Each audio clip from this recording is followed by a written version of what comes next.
अस्सलाम वालेकुम। मामा चैनल में आप सबको खुश आमदीद। तो आज हम आपको पंजों की रेसिपी बनाना सिखाएंगे।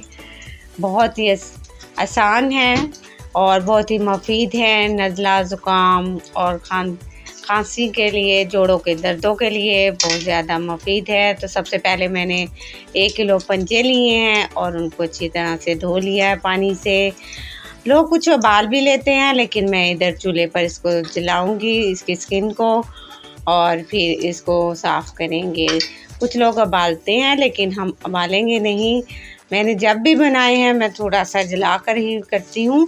और इसकी स्किन उतारेंगे। ये देखें, स्किन इस तरह उतारनी है, आहिस्ता आहिस्ता सारी स्किन उतर जाएगी। इसका गोश्त भी नहीं उतरेगा, खाली स्किन ही उतरेगी।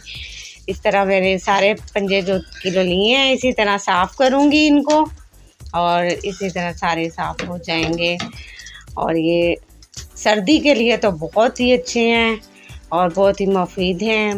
इनको पकाएं, ट्राई करें और खाएं। ये देखें, ये साफ़ हो गए हैं और मैंने इनको बाकी के सब साफ़ कर लिए हैं। अब इनके नाखून उतारेंगे और आहिस्ता आहिस्ता सबके नाखून उतार के एक साइड पे कर लेंगे। अब ये नाखूनों के बाद नीम गर्म पानी में इन सब को मैंने धोना है। अब ये देखें, बारी बारी मैंने सबके नाखून उतार लिए हैं। और अब थोड़ा सा नीम गर्म पानी लिया है ताकि इन सबको धो लें अच्छी तरह से। इनके दो हिस्से भी करके, बाद लोग 2 हिस्से करते हैं, बाद लोग पूरा पका लेते हैं, लेकिन हम 2 हिस्से करेंगे। इससे ज़्यादा अच्छी शक्ल आती है उनकी।